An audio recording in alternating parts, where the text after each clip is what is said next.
A story of a billionaire, a janitor, and the little girl who chose her own family. She had everything money could build, and nothing love could fix.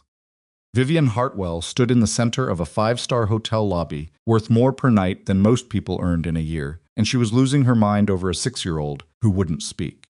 Not to doctors, not to therapists, not to her own mother. But tonight, in front of 200 of New York's most powerful people, her daughter ran straight past all of them and stopped in front of a janitor pushing a mop cart. And then said the one word that shattered everything. Vivienne thought she understood about her child. If this kind of story moves you the kind where the wrong person turns out to be exactly the right one, please subscribe to our channel and follow this story all the way to the end. Hit the like button and drop a comment telling us the city and country where you're watching from. It means the world to us to see how far these stories travel. Now let's begin. This is a work of cinematic fiction created entirely for entertainment.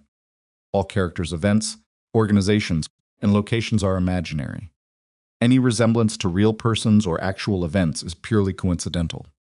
The storm had been building over Manhattan since 4 in the afternoon, the kind that pressed down on the city with low bruised clouds and made the air feel like wet wool against your skin. By the time the black SUV pulled up to the Crown Meridian Hotel on 57th Street, the rain had gone from polite drizzle to something with genuine malice sheeting sideways across the pavement, sending well-dressed doormen scrambling with umbrellas that kept turning inside out. Vivienne Hartwell stepped out of the vehicle without acknowledging any of it. She was 30 years old, wearing a midnight blue dress that had cost more than her first apartment in Brooklyn, and she moved through the rain, like weather was something that happened to other people. Behind her, her assistant Marcus jogged to keep up, one hand pressed over his earpiece, the other clutching a tablet with a cracked corner he'd been meaning to replace for 3 weeks. Behind Marcus, 2 members of her private security team exited the second vehicle and fell into loose flanking positions without being told. And then there was Lillian. Her daughter emerged from the car last, dressed in a white blouse and dark navy pinafore that the stylist had chosen, which meant Lillian had been dressed by a stranger again, because Vivienne had been in conference calls since 6 that morning. The little girl stood on the sidewalk for a moment, the rain peppering her shoulders, and looked up at the hotel's facade, all lit glass and polished stone, with an expression that wasn't exactly fear. It was more like recognition, like she already knew this place was going to be too loud, too bright, too many people wanting things from her. Lillian. Vivienne held out her hand. Come. Lillian looked at her mother's outstretched hand for a half-second longer than was comfortable, then took it. She didn't squeeze. She just held on the way you hold a railing on stairs because you're supposed to, not because it helps. The lobby of the Crown Meridian was the kind of space designed to make you feel small in a way that was supposed to feel impressive. Marble floors so polished they threw your own reflection back at you. Chandeliers the size of small cars suspended above the central atrium, dripping crystal light. The charity dinner, the Hartwell Foundation's annual fundraiser for childhood literacy, which Vivienne had founded 3 years ago, and which now raised more than $40 million a year, was being held in the grand ballroom on the second floor. Down here, the lobby was already full of arriving guests, clusters of silk and cashmere moving between the reception tables, flutes of champagne appearing and disappearing from passing trays. 200 of the most powerful people in New York, and they were all going to want 5 minutes with her. Vivienne felt the familiar tension move up the back of her neck like a current. She was good at these evenings. She'd trained herself to be good at them, the handshakes, the eye contact, the measured smile that said I'm listening, when she was actually cataloging 3 other things simultaneously. What she hadn't solved in 3 years of trying was how to be good at them and also be a mother to Lillian at the same time. Because the problem with Lillian, the specific shape of it, was this: people noticed her. And when people noticed her, they spoke to her. And when they spoke to her, they expected her to speak back. And Lillian did not do that. Had not done that, not to strangers, not voluntarily, in nearly 2 years. It had started around her 4th birthday, which was also, not coincidentally, around the time her grandmother died, and around the time Vivienne had launched the international expansion of Hartwell Technologies and had been on a plane more days than not. The therapists used terms like selective mutism and acute situational anxiety and complex childhood stress response. What they meant, translated, was, "Your daughter has decided the world outside her small circle of safety is not worth the risk of speech." Spoke to Vivienne, quietly at home when it was just the two of them. She spoke to her nanny, Dara, who had been with the family since Lillian was an infant. She sometimes spoke to Marcus, because Marcus had the rare gift of never looking at Lillian like she was a problem to be diagnosed. But in rooms like this, full, bright, loud rooms where adults crouched down and said things like, "Oh, she's so precious. What's your name?" Sweetheart Lillian went somewhere inside herself, and the door closed. And no amount of money or expertise had found the right key. Miss Hartwell, the event coordinator, a thin man named Gregory, who always smelled of fresh ink, materialized at her elbow. "Your table is ready. We've seated the Callaway Foundation directors adjacent, per your request, and the microphone check is confirmed for 8:15. Fine." She passed Lillian's hand to Dara, who had appeared silently. From somewhere, Dara was excellent at silent appearance, and let Gregory lead her toward the bank of elevators. She glanced back once. Lillian was standing with Dara, looking at the floor. Not at the chandelier, not at the arriving guests. At the floor where the marble made a pattern of dark and pale squares that nobody else in the room was paying attention to. She's okay, Vivienne told herself. She's with Dara. She's okay. The dinner was going the way these dinners always went, which was to say, efficiently and exhaustingly. Vivienne delivered the opening remarks exactly as written, departing from the text in two places, where she knew the room needed something less polished. The crowd laughed when they were supposed to. The applause was warm. 3 trustees wanted to discuss the expansion of the literacy program into rural school districts, which was a real conversation she was glad to have, and 4 people wanted to take photographs, which she was not glad to have but did anyway. Lillian sat beside her through the meal, eating the dinner roll from her plate and leaving everything else. Vivienne noticed but said nothing. She'd stopped the food battles 8 months ago, on the advice of a specialist who explained that control over food was sometimes the only control an anxious child felt she had. Pick your fights. Let the dinner roll be a dinner roll. It was during the post-dinner mingling that things came undone. Hartwell Technologies CFO, Raymond Holt, arrived with his wife and 2 children, and Raymond's wife, Patricia, was one of those generous, warm-hearted women who had absolutely no ability to read a child's discomfort. She swept toward Lillian with open arms and a voice calibrated to carry. "Oh, look at you. Aren't you the most beautiful little thing? What are you, 5? 6? Can you say hi to me? Say hi. What's your name, sweetheart? Tell Aunt Patricia your name." Vivienne was 3 feet away, turning from a conversation she couldn't exit cleanly, watching the whole thing unfold in the way you watch something fall off a shelf clearly, too slowly to catch it. Lillian's face went the way it went. The light behind her eyes did something complicated, and she pressed herself back in her chair, and her hand found the edge of the tablecloth and gripped it. She didn't cry. She never cried in public. She just went very still, the way small animals go still when they're deciding whether running is worth the effort. Vivienne crossed to the table. "Patricia, so wonderful to see you. Would you excuse us for one moment?" She helped Lillian out of her chair and steered them both away from the table, one hand on her daughter's shoulder, guiding rather than pulling.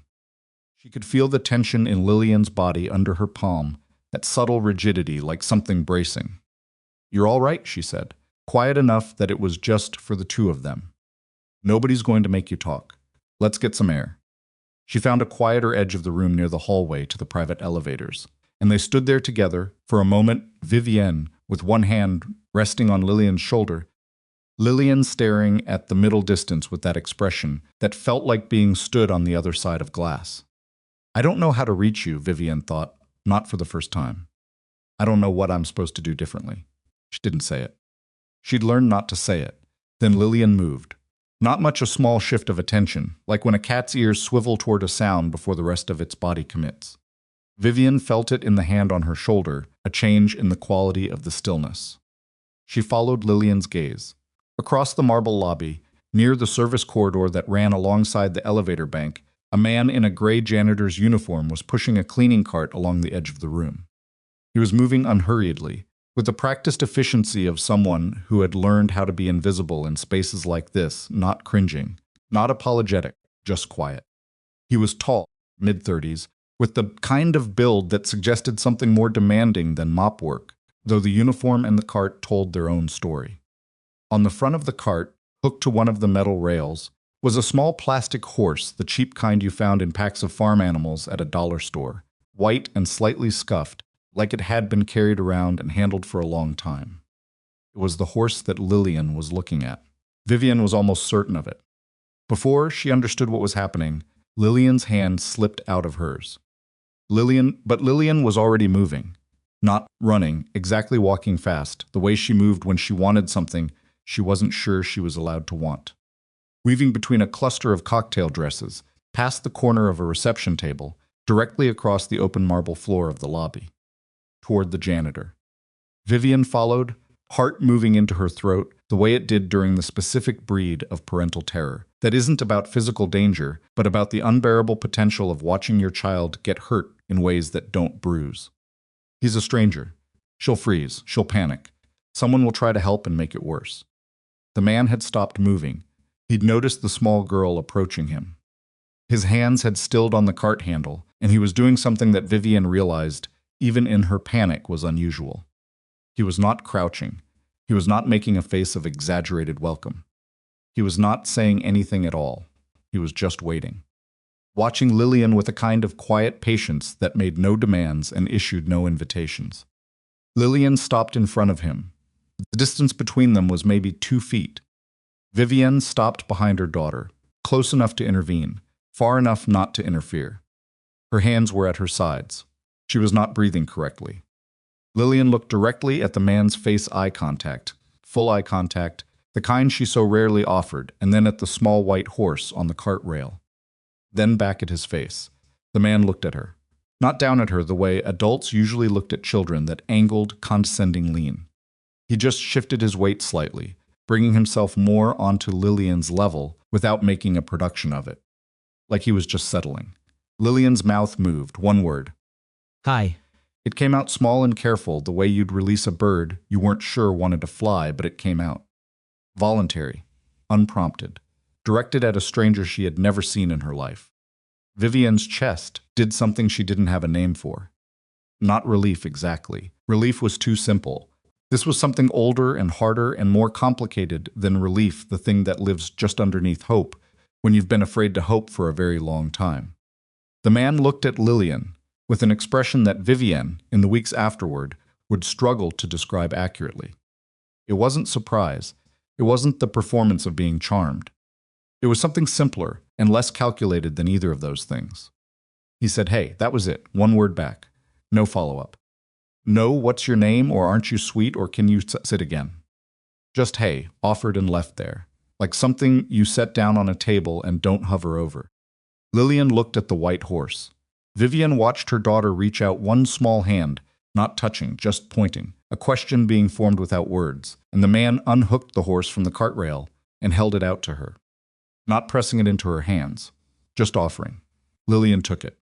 She turned it over in her fingers, studying it with the specific gravity children bring to objects that matter to them. Then she looked back up. "It's white," she said, "like the horse in my book. 3 sentences in 2 years to a stranger."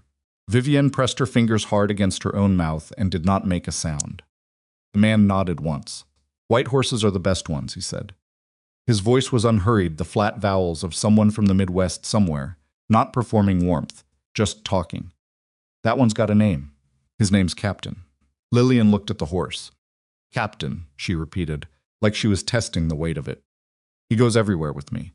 Has to, or he gets nervous." Lillian looked up. "Why? Because some things just don't like being left alone."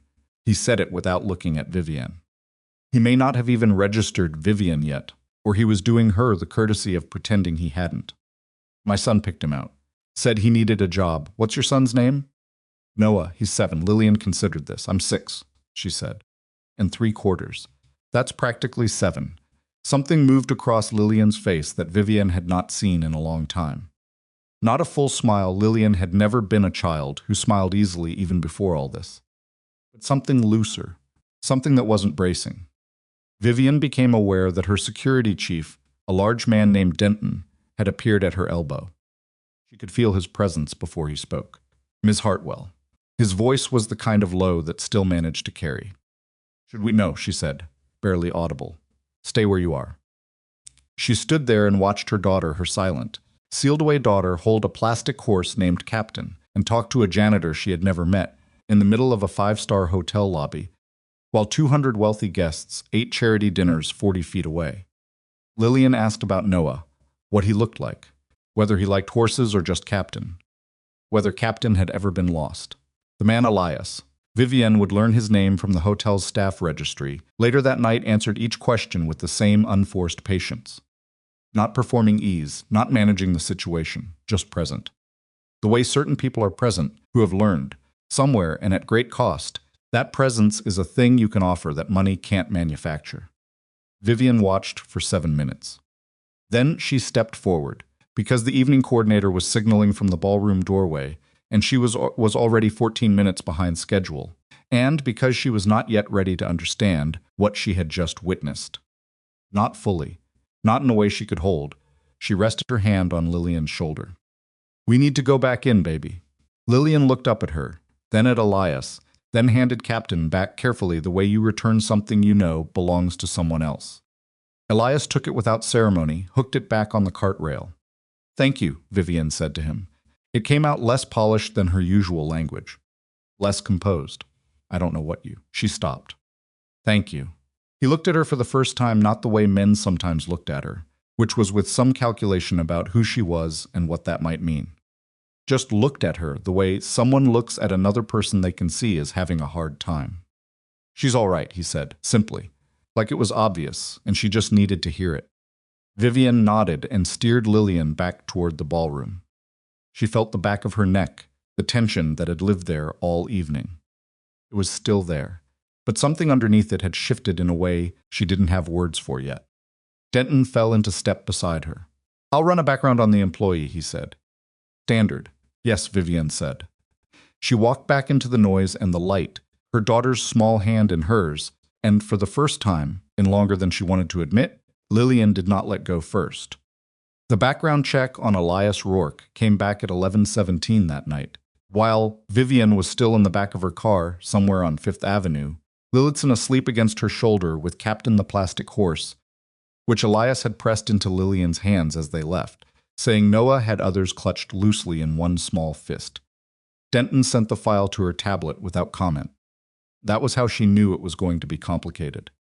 When Denton had commentary, he sent commentary. Silence meant he was waiting to see what she'd do with it. She read it with the city moving past the tinted windows in blurs of yellow and white. Elias James Rourke, 37 years old, born in Dayton, Ohio. Mother a schoolteacher, father a machinist at a plant that had closed in 2003. 2 years of community college before he enlisted at 19. Navy, fast-tracked, special operations qualification. The file listed unit designations that Denton had highlighted in yellow because they corresponded to programs that were either classified or had been quietly discontinued in ways that suggested they'd been. Doing things the public wasn't meant to know about. There was a gap in the service record starting 8 years ago. Not unusual. For a SEAL, there were entire years of operational activity that got filed under redacted headers and generic mission designations. What was unusual was how the gap ended. Not with an honorable discharge and the standard transition paperwork.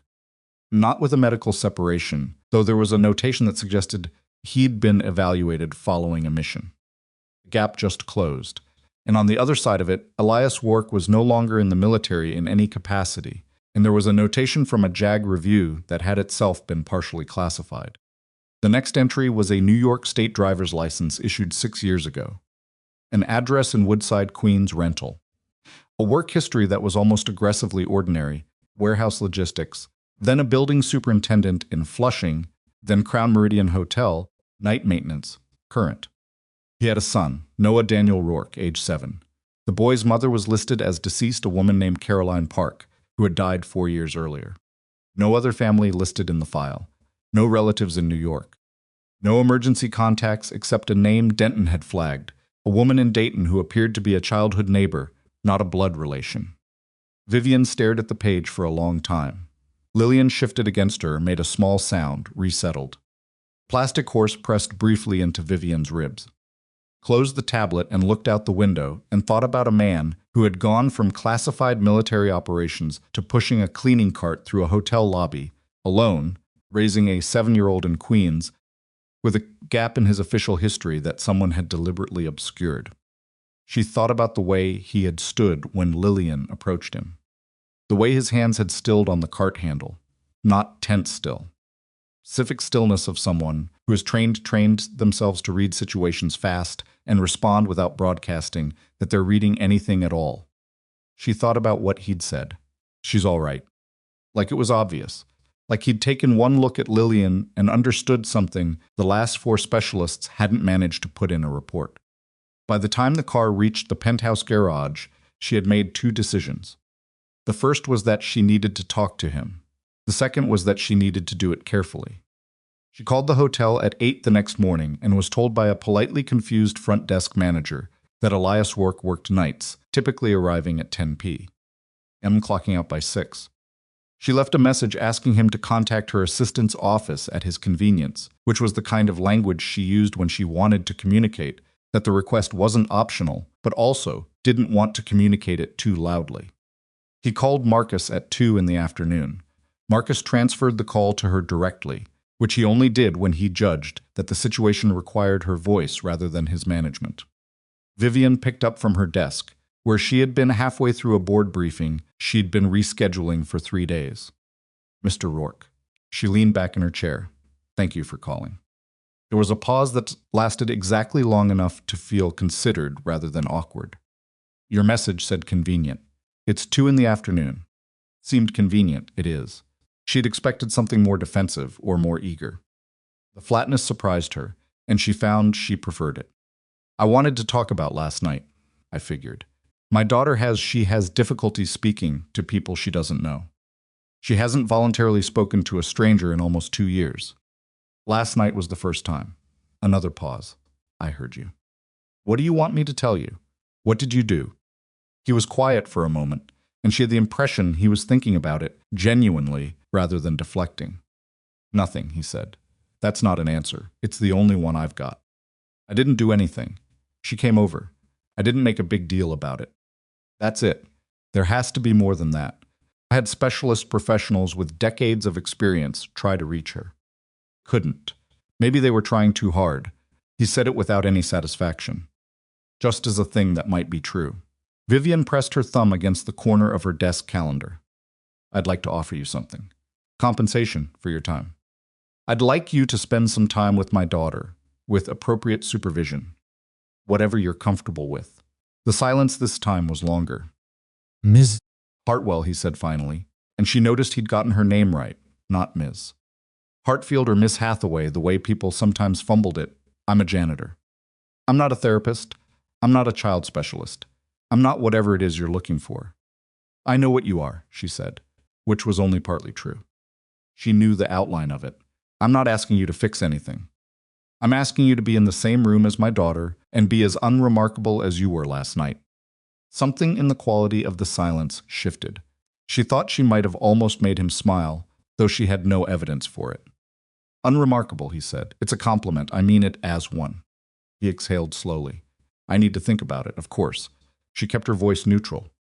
Take whatever time you need. He took until that evening. He called Marcus at 6:15 and said yes, with conditions. He wouldn't accept payment, whatever that was about, and he needed to have his son with him if the meetings were going to happen outside of hotel hours. Both conditions she accepted without negotiation, which was not something she did very often.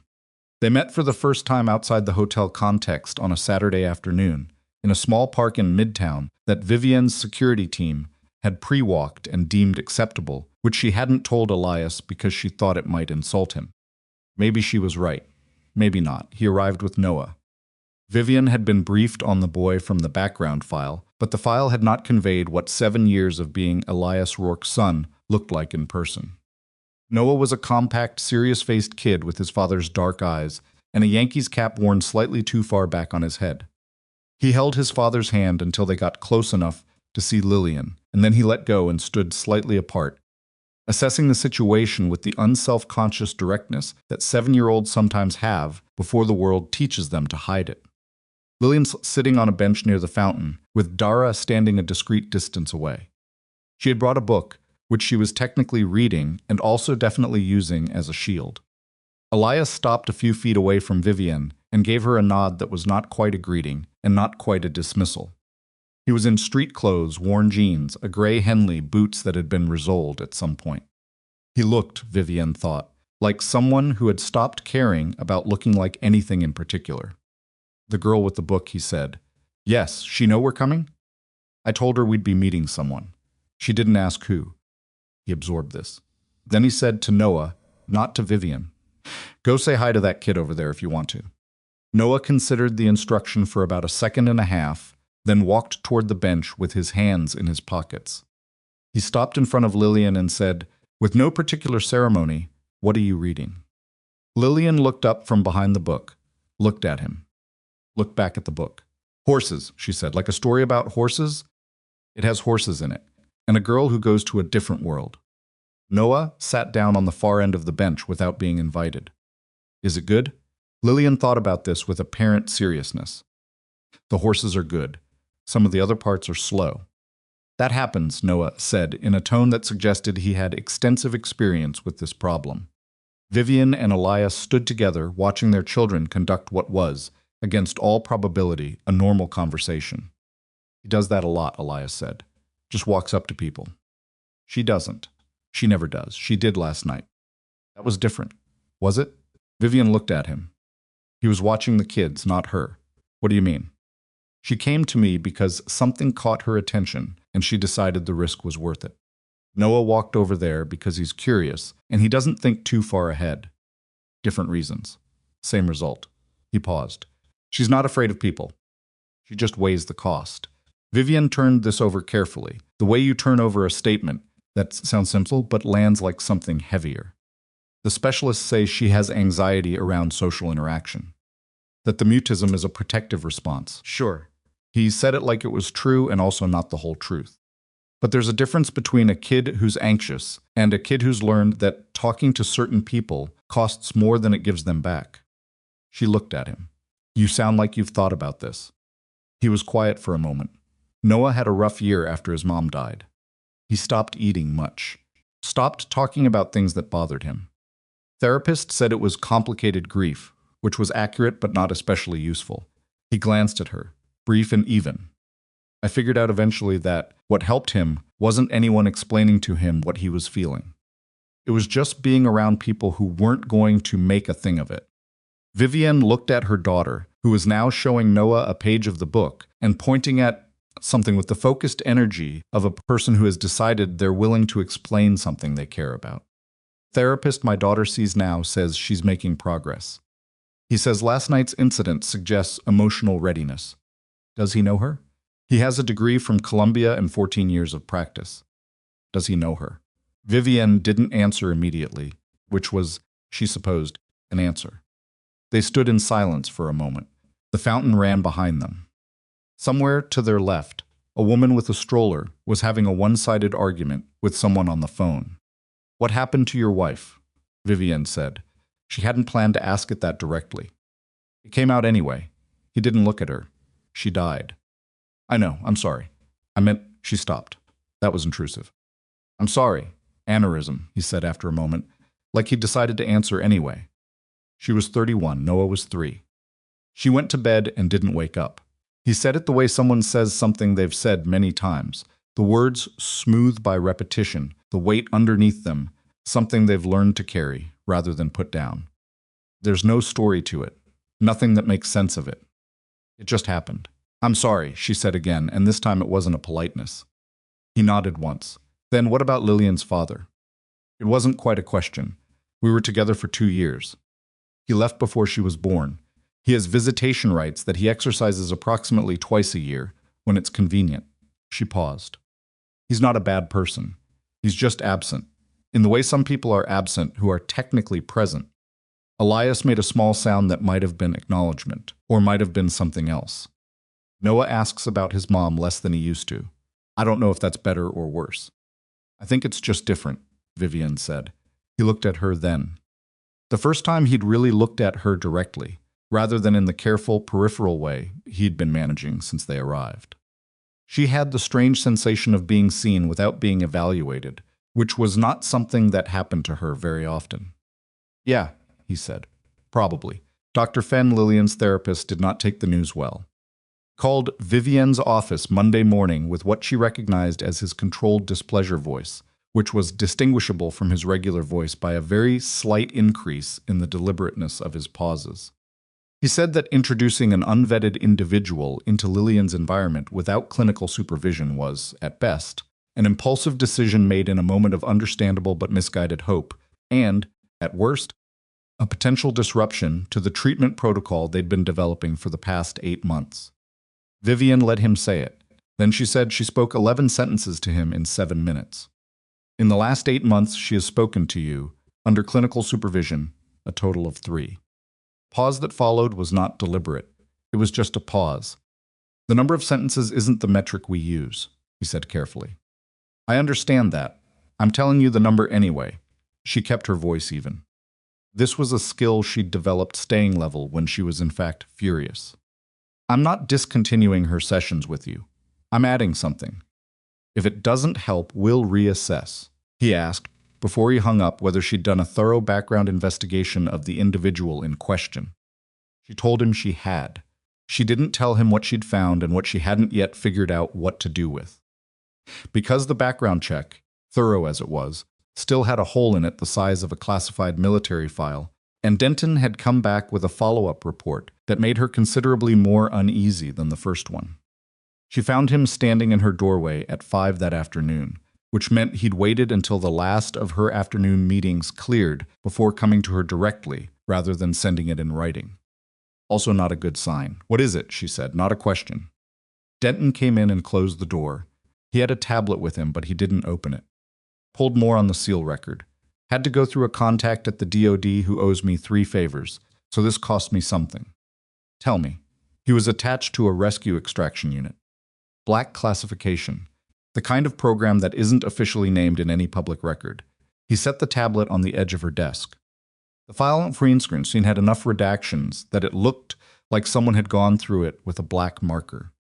7 years ago, his unit executed a rescue operation in a location I'm not going to say out loud. The operation involved 4 soldiers, 2 civilians retrieved, 1 hostile neutralized, and 3 of the 4 soldiers never came back. Vivienne looked at the tablet without picking it up. "Rourke was the 4th, Denton said. "He was the one who came back. Was he responsible for the others?" "The JAG review says no." "Clear." "Exonerated is the word. But the review also says he disobeyed a direct order to abort the mission." He paused. He went back in for one of the missing soldiers. The soldier was already dead when he got there. He nearly didn't make it out himself. That's why he left. Officially, he requested separation. Unofficially, Denton shrugged, a small, careful movement. He walked away from a program that was asking him to leave people behind. Vivienne sat with this. The office was very quiet. So outside, Manhattan was doing what it always did, which was making noise that you stopped hearing after a while. "He's not a threat," she said. It wasn't a question, but she needed to say it out loud. "My professional assessment is that he's not a threat to you or Lillian." Denton said it with the careful precision of a man who understands the difference between a professional assessment and a guarantee. He checks out on everything else. Financials are clean, no criminal record, no known associations of concern. His neighbors in Woodside describe him as quiet. Noah's school says he's present for every meeting, every event. He coaches the kids' soccer team on Saturdays. He paused. He's a man who had one life and left it, and is now living a completely different one. Vivienne thought of Elias standing in the park, watching Lillian and Noah on the bench. The stillness that wasn't quite calm, but functioned as calm. The way he'd answered her questions, not guarding himself exactly, but handling her the way someone handles a live thing they're not sure is safe. "I want to order a hold on further escalation," she said. "No additional surveillance. Monitor passively through the hotel's standard systems and stop." Denton looked at her. "Are you sure?" "I'm sure that I am sitting in an office that costs $40,000 a month to maintain, having had every therapist and specialist money can find fail to help my daughter, and last Saturday a 7-year-old in a Yankees cap got her to discuss the pacing problems in a fantasy novel." She looked at him evenly. I'm sure. Denton picked up the tablet, understood. He left without further commentary, which, from Denton, was the closest thing to approval. The meetings continued. Not on any formal schedule that had been Vivienne's first instinct, and she'd overridden it, because the moment something went on Lillian's calendar, it became an obligation, and obligations had weight. Instead, they happened the way things happen when you leave space for them. The second Saturday, the following Thursday, when Vivienne's meetings ended earlier than expected, and Dara sent a message saying Lillian had asked, in her direct and unfussy way, whether the boy with the cap was coming today. Elias started bringing Noah to the hotel on nights when his neighbor could watch the boy until school hours, and he'd stop at the corner of the service corridor nearest the residence wing, and Lillian would sometimes appear, escorted by Dara, and they'd sit on the floor in the corridor marble, drafty, lit with the slightly greenish light of industrial fluorescence, and talk about nothing in particular while Elias finished his section. Vivienne observed this from a careful distance the first 2 times. The third time she sat with them, she'd brought coffee. She hadn't planned to sit, she was just delivering coffee because she'd been in the corridor for another reason, checking something with the facilities manager about the residence wing's ventilation system. Perfectly legitimate reason, and it seemed rude to not offer it. She ended up staying 45 minutes. She learned in that time that Noah had once tried to cook scrambled eggs for his father's birthday and had somehow set the dish towel on fire. That Elias had put it out by throwing the entire contents of the sink on it, including a plastic measuring cup and a colander. That Noah considered this the funniest thing that had ever happened and could barely get through the telling of it without losing the thread entirely. She watched Lillian listen to this story with the careful attention she gave to things she found genuinely interesting. Watched her ask, in that considered way she had, whether the colander melted. Watched Noah confirm that yes, partially, and describe the shape of it in impressive detail. She watched Elias let his son tell the whole story without helping or correcting him, even the parts where Noah clearly had the sequence wrong. Just let him have the story. She thought about the last time she had let Lillian have a story without shaping it towards something useful. Couldn't remember when. It hit her sitting on a cold marble floor with a paper cup of hotel coffee going lukewarm in her hand, which was not the setting she would have chosen for this particular realization. But the realizations that stick are rarely the ones you plan for. She had been treating Lillian's silence like a crisis to be managed. She had assembled teams and protocols and appointment schedules because that was how she handled every other problem in her life, and it had seemed logical that it would work here too. She had not once considered that the problem might not be Lillian at all, that the problem might be the managing. She didn't say any of this out loud. But she stopped contributing to the conversation and just listened to her daughter, and Noah argue about whether horses could swim. Noah said yes, Lillian said technically yes, but doubted they liked it. And the distinction between capability and preference was one she apparently felt strongly about, and Elias leaned against the wall with his arms crossed and watched the debate with something that was almost contentment. It was the least expensive 45 minutes she'd had in years. The security briefing came on a Tuesday, 3 weeks after the park, and Denton delivered it in the tone he reserved for information he wished he didn't have. He'd run the standard internal audit on Hartwell Technologies' security protocols, something he did quarterly, something she usually reviewed on a plane or in the margins of another meeting. This time he asked for a sit-down. There's an irregularity in the access logs for the secure division, he said. Someone has been pulling data from the proprietary systems database. Not in bulk small extractions, the kind that don't trip the automated alerts. But over 18 months, the aggregate is significant. Vivienne's face didn't move. Define significant. Enough to represent a substantial portion of the intellectual property tied to the Hartwell Quantum Division. The division that's currently in negotiation with the Brennan Group for a $14 billion acquisition. The Brennan acquisition. 3 years of groundwork. The deal that was going to position Hartwell Technologies as the dominant player in quantum computing infrastructure for the next decade. The deal that 23 people in her organization knew about in full, and another 60 knew about in partial detail. Who has access to the extraction points? 6 people at the executive level. 2 in security infrastructure. And Denton stopped. Just for a half second. and 3 of the hotel's technical support staff who service the private residence wing servers on the second Saturday of each month. Hotel staff. She said it carefully. The Crown Meridian has an IT service contract with Hartwell. Your residence wing server maintenance is handled by the hotel's technical team under a third-party arrangement. He paused. Elias Rourke's badge records show he was in that corridor on the relevant nights, along with the rest of the night crew. The silence lasted 5 seconds. She counted it. You're not suggesting he's responsible. I'm not suggesting anything. I'm reporting what the logs show. The badge access is automated. Everyone in the night crew has corridor access. It tells us who was in the area, not who did what. But someone wants us to look at him. Denton looked at her. That occurred to me. Yes. She stood up and walked to the window. Manhattan below, doing its thing. The particular silence of someone who's realized that the complicated situation just became more complicated. Someone inside my company is selling information, she said. And someone has made sure that if we find it, there's a man who used to carry classified clearances standing in proximity to the access point. That's one reading. What's the other reading? The other reading is that it's a coincidence. Turned from the window. When was the last time something like this was a coincidence? Denton had the grace not to answer. That night, she had her assistant send Elias a message through the hotel's internal system. Simple and direct. Please be available to speak with Ms. Hartwell at your earliest convenience. Matter related to current employment. She sat in the residence wing common room with a glass of water she didn't drink and waited to see what a man with nothing to hide did when someone knocked on the door. He replied within 20 minutes. Available now if that works. She typed back, give me 15 minutes.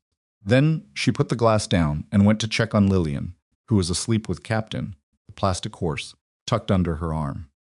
She stood at the doorway for a moment, watching her daughter's chest rise and fall in the dark.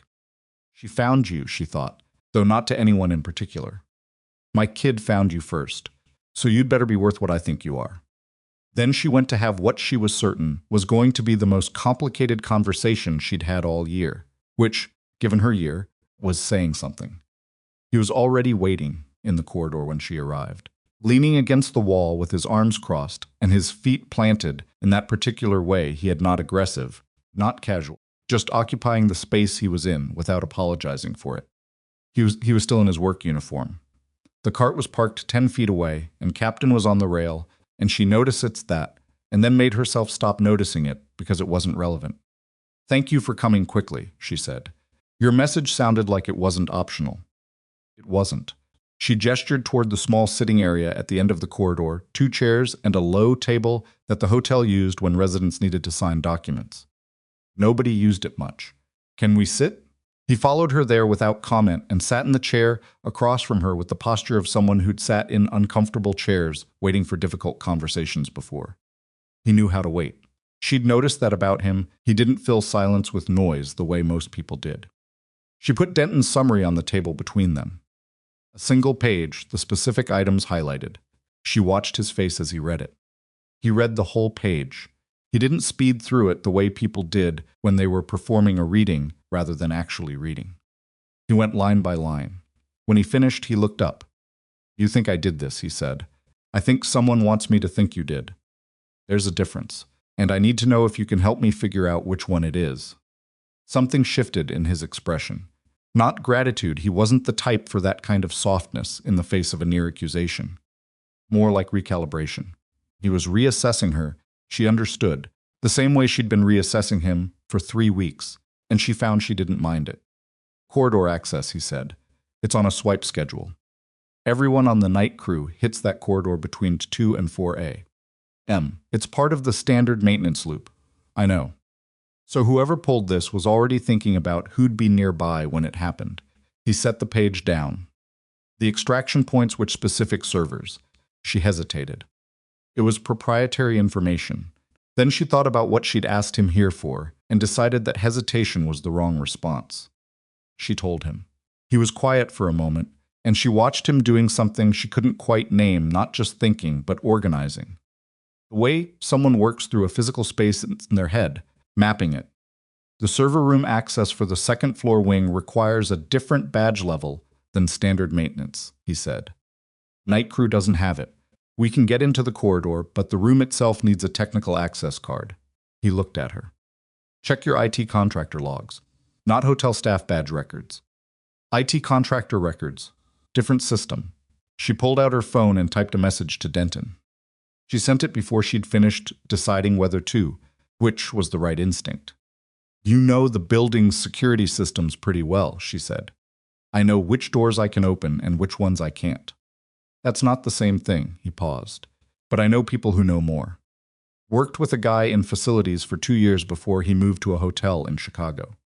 He noticed some things about the setup here that he mentioned, in passing, that I probably shouldn't have retained. What kind of things? He looked at her for a moment, making a decision. The maintenance alarm system on the lower level. The one that covers the service tunnels under the hotel. It's on a separate circuit from the main security grid. Which means if someone wanted to trigger a disturbance in the lower levels without tripping the primary security alerts, they could do it through the maintenance panel on sublevel 2. Vivienne went very still. Why are you telling me this? Because somebody on your executive team or your security infrastructure team already knows it. And if they're willing to plant evidence pointing at a hotel janitor to cover up 18 months of data theft, they're willing to do other things. He said it evenly, without drama. I don't know what those other things might look like.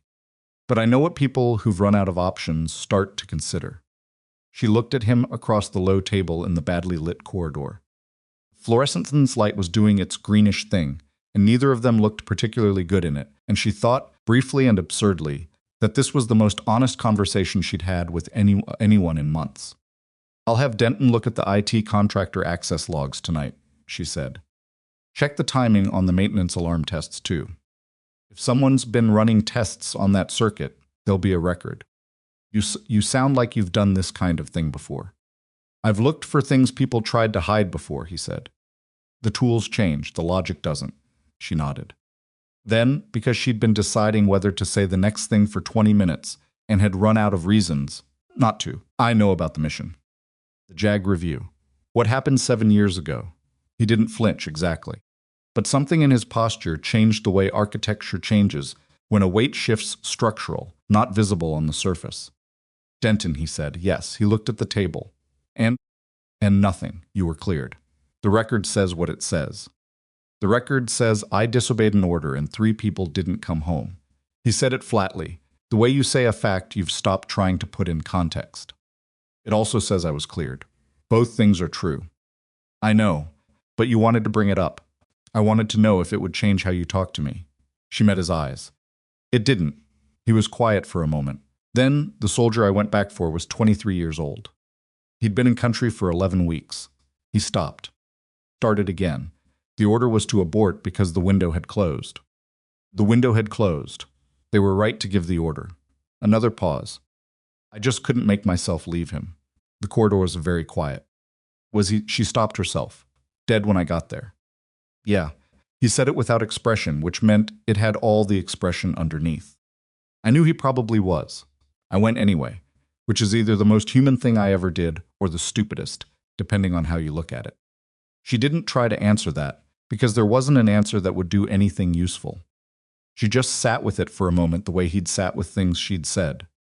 The other 2 men, she said, the ones who didn't come back. Separate situation. Different part of the compound. We got split. His jaw tightened briefly. I've read the report. I know the timeline. I know there's nothing I could have done differently that would have changed what happened to them. He looked at her steadily. I know it. I don't always feel it. Those aren't the same thing. No, she said. They're not. Denton's reply came through on her phone at that moment. She read it and felt the skin on the back of her neck do something unpleasant. The IT contractor logs, she said. One of the access cards was flagged as defective and reissued 8 months ago. The original card was logged as destroyed. It wasn't. She looked up. Card was used 9 times in the last 18 months. Always between 2 and 3 a.m. Always on nights when the main security supervisor was running a check on the upper floors. Elias leaned forward slightly. Who issued the card? The request came from Raymond Holt's office. She set the phone down. My CFO. She said it the way you say something that's been coming for a long time and still lands wrong when it arrives. Holt, Elias said, tall guy. Comes in with his wife for the charity dinners. Yes, I've seen him in the building before. Few times late. I thought he was working. He might have been, she said very quietly. Just not for me. She stood up. The conversation had reached its boundary, the point where whatever came next was going to require people who weren't in this corridor. She needed Denton and her legal team and her internal forensics unit, and she needed them now. And she needed to not do the thing she was already feeling pulled toward, which was to handle this herself at midnight in a hotel corridor. Rourke, she looked at him. I want you to know the surveillance order Denton had in place. I pulled it 3 weeks ago. He raised an eyebrow. I know. You know, building like this, you notice when the pattern changes. He stood up too, and the height difference asserted itself, which she'd gotten used to. You stopped having someone watch my section around the same time you started bringing coffee to the floor. She felt something she didn't want to name, which was probably embarrassment and possibly something else. I'll have Denton remove you from the access log investigation entirely. You shouldn't be anywhere near this. Agreed. He picked up the single-page summary from the table and handed it back to her. One more thing. What? The maintenance alarm on sublevel 2. He looked at her directly. If someone's been testing that circuit and they're out of options, and it sounds like they're about to be out of options, I'd put a watch on the lower level access tonight. Why tonight? Because you just pulled the thread.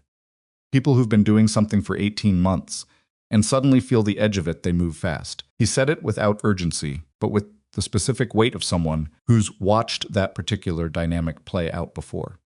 Tonight or tomorrow. That's usually how it goes. She was already texting Denton. Denton put 2 people on the sublevel access point at 1A. And told them to observe and report and not to intervene without authorization, which was the correct call and one he made, without her having to specify it. Vivienne went to bed at 2 and lay awake until 3:47, at which point she accepted. She wasn't going to sleep and got up and sat in the residence wing's kitchen with her phone on the table in front of her. She had a presentation to the Brennan Group's board in 6 days. She had a quarterly investor briefing in 9. She had a company that someone inside it had been systematically undermining for a year and a half, and she had a CFO whose wife had gone to every charity dinner she'd hosted and eaten her food and drunk her wine and smiled at Lillian and said, "Isn't she precious?" The thought arrived, and she let it move through her and set it aside, because there wasn't anything useful in following it. She thought about Elias saying, "I knew he probably was." I went anyway. She thought about Lillian asleep with Captain under her arm. Still sitting there when Denton called at 4:19. "We have a problem," he said. Denton's voice had a register he used for things that were bad, and a different register for things that were bad and time-sensitive. This was the second one, and Vivienne was standing up before he finished the first sentence. "Lillian," she said. "Her room is empty. Dara's with us. She checked at 4:10, standard late check. Bed is empty, and the window to the service stairwell is open." Vivienne was already moving down the corridor. The residence wing's private rooms were on the 3rd level of the hotel's east tower, connected to the main building by an enclosed walkway that had its own security checkpoint. Stairwell window, Denton mentioned, was a narrow casement designed for ventilation, not access too small for an adult, large enough for a small child who had decided to go somewhere. Vivienne hit the stairwell door and went down with Denton 2 steps behind her and 2 of his team coming up from the lobby level. Stairwell was cold and smelled of concrete and cleaning solution, and her heartbeat was doing something that wasn't panic, only because she had made a decision somewhere in the previous 30 seconds that panic wasn't going to be useful and she would do it later. The window on the 3rd floor landing was open, a narrow gap looking out onto the service walkway that ran along the hotel's exterior east face. Lillian hadn't gone out the window. The drop was 8 feet onto an uncovered service ledge. But she could have gone down the stairs. "Sublevel," Vivienne said. Denton looked at her. Elias said the alarm could be triggered through the panel on sublevel 2. If someone triggered it and Lillian heard it, she was moving again before she finished the sentence. Denton had his radio up. Team 2 moved to sublevel access, east corridor. Now. The stairwell went down 3 levels below the lobby maintenance infrastructure, mechanical rooms, the service tunnels that ran under the hotel's foundation, connecting the building to the utility grid and the adjacent parking structure. It wasn't a space guests were supposed to access, and wasn't a space most of the staff went without a work order. The lighting was industrial, harsh and intermittent in places where the overhead units were overdue for replacement, and the sounds were different down here. The building's mechanical noise, the constant low thrum of HVAC systems, the drip of condensation from pipes that were older than some of the people working above them. Vivienne knew this level only from the facilities report she'd reviewed when she first booked the residence wing, which she'd reviewed because she reviewed everything, which meant she knew the floor plan in the abstract way you know a map, rather than the concrete way you know a place you've walked. She knew the service tunnel access was at the east end of the maintenance corridor. She knew it was behind a gate that required a key. She also knew suddenly, and with horrible clarity, that the gate key was part of the maintenance crew's standard equipment. She was running now. The corridor at sublevel 2 was narrower than the floors above, the walls raw concrete, the ceiling low enough that the overhead pipes required a person over 6 feet to pay attention. Emergency lighting had kicked in at some point she wasn't sure when throwing everything in a dull amber wash that made the shadows wrong. She heard it before she saw it, a voice adult, male. Not Elias. She slowed without stopping, the way Denton had once told her to do in a situation like this, which she'd absorbed and stored without thinking she'd ever need it. Gate to the service tunnel was open. The lock, a heavy manual deadbolt designed to require deliberate effort, had been opened with a key that was lying on the ground 6 feet from the gate, which meant it had been dropped or thrown, which meant the person who'd used it was already inside and wasn't planning to come back out the same way. Denton materialized beside her, put his hand on her arm. Stay here. She's my daughter. I know. Stay here. She didn't stay.